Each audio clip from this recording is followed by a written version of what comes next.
भैया लुट जाएगा अमेरिका।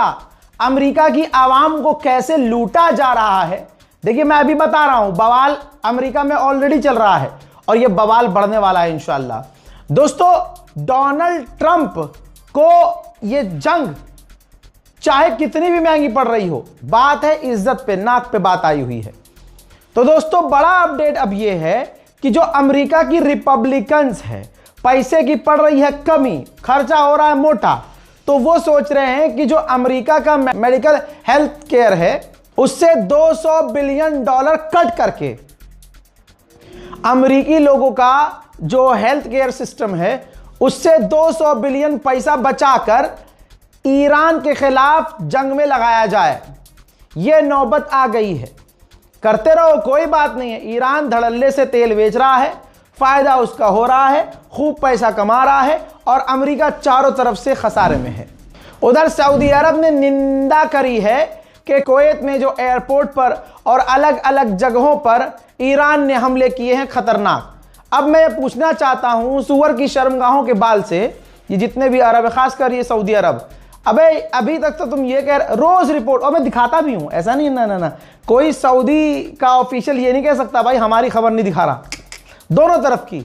ये जो एक हफ्ते से तुमने अपने मुल्क में पूरी तरह से कंट्रोल कर लिया है मीडिया पर और लोगों पर, और तुम ये रोज बताते हो कि 5 मिसाइलें कुवैत ने रोक ली, 4 ड्रोन रोक लिए। तो जब सब कुछ रोके ही गए हैं तो ये हजरत जिब्रील हमला कर रहे हैं क्या? अभी ये तुमने कुवैत पर जो हमला किया ईरान ने हैं, तो तुम तो सारे हमले रोक पा रहे हो। पूरा गल्फ मिलके ईरान की मिसाइलों को रोक रहा है, तो इसका मतलब ईरान तो हमला नहीं कर रहा है। तो तुम ईरान की आलोचना क्यों कर रहे हो भाई? कंडेम क्यों कर रहे हो? चेक कर लो, इजराइल तो नहीं बजा रहा पीछे से। दोस्तों, जॉर्डन का किंग पहुंचा था मोहम्मद बिन सलमान से मिलने। इसके बाद कतर का प्रधानमंत्री भी मोहम्मद बिन सलमान से मिलने सऊदी अरब पहुंच गया।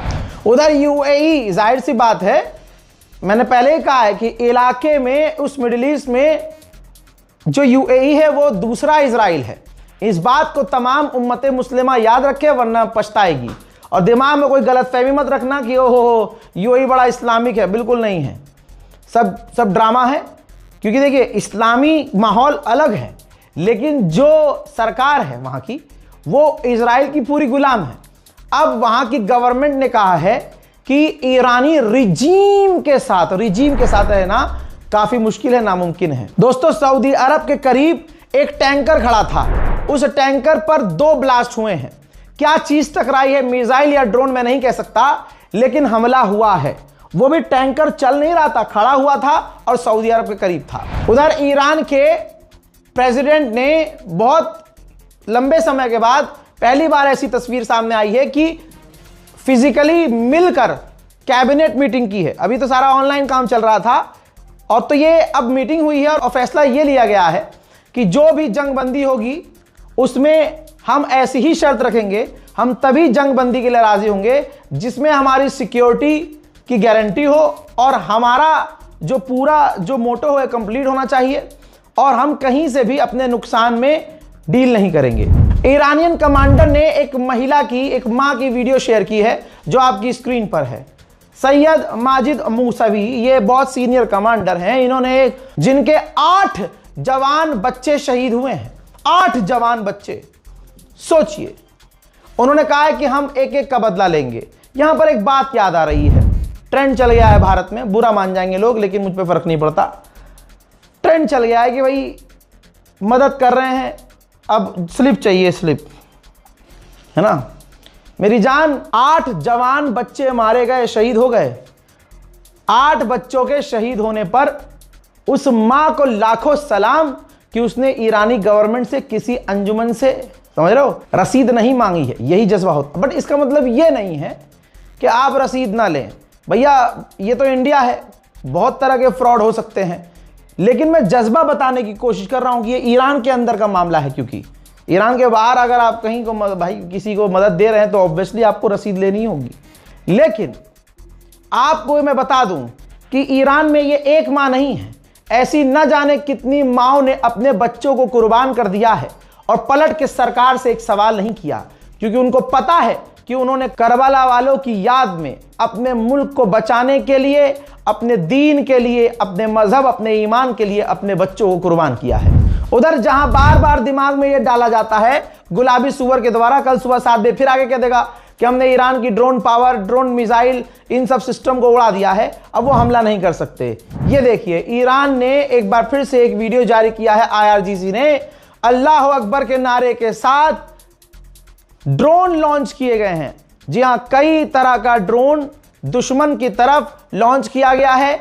यही ड्रोन जाकर इजराइल और अमेरिका के बेस को तबाह कर रहे हैं। हजरात, आपके लिए फ्लाइट्स भी महंगी हो सकती है। अगर भारत में, मुझे पता है भारत में महंगी हो चुकी हैं फ्लाइट्स की टिकट, लेकिन मिडिल ईस्ट में सबसे ज्यादा, यूरोप में सबसे ज्यादा, क्योंकि जेट फ्यूल के जो दाम हैं भैया, ग्राफ देख लो, डबल हो चुके हैं, दाम आसमान पे पहुंच चुका है। ईरान के विदेश मंत्री से फ्रांस के विदेश मंत्री ने फोन पर बात की है। दोनों के बीच बात क्या हुई है सामने नहीं आई है। ईरान की स्टील फैक्ट्री पर इजराइल ने हमला किया, ईरान ने धमकी दी। मिडिल ईस्ट में कई जगह, खासकर पहले तो इजराइल, फिर उसके बाद UAE, कतर, बहरीन, यहां जो एल्यूमिनियम फैक्ट्रीज थी सबको ईरान ने निशाना बनाया, जिसके बाद एल्यूमिनियम के भी प्राइस 6 से 10% बढ़ने वाले हैं, बढ़ चुके हैं, लेकिन अभी और बढ़ने वाले हैं। अमेरिकी सेनेटर ने बताया कि मैंने डोनाल्ड ट्रंप से बात की, कहा यह गया है, इस पर रजामंदी हुई है कि अगर ईरान ने हमारी शर्तें मान ली तो डील हो जाएगी, और अगर डील नहीं होगी तो अंजाम बुरे होंगे। डील होने के बावजूद जब जंगबंदी हो जाएगी तो सऊदी अरब इजराइल से नॉर्मलाइजेशन कर लेगा। तो दोस्तों, दुनिया के सामने मोहम्मद बिन सलमान का सच आ चुका है, और अब बहाना, सऊदी अरब पूरा बहाना तलाश करता है, हर बार बहाना तलाश करता है कि ये हो जाएगा काम तो मैं डील कर लूंगा, ये काम हो जाएगा तो मैं नेतन्याहू की चूतड़ चाट लूंगा। मतलब ये सऊदी अरब की असलियत है। उधर ईरान के करमनशाह और शेराज पर लगातार हमले अमेरिका और इजराइल दोनों के जारी हैं। कई धमाके देखे और सुने जा सकते हैं।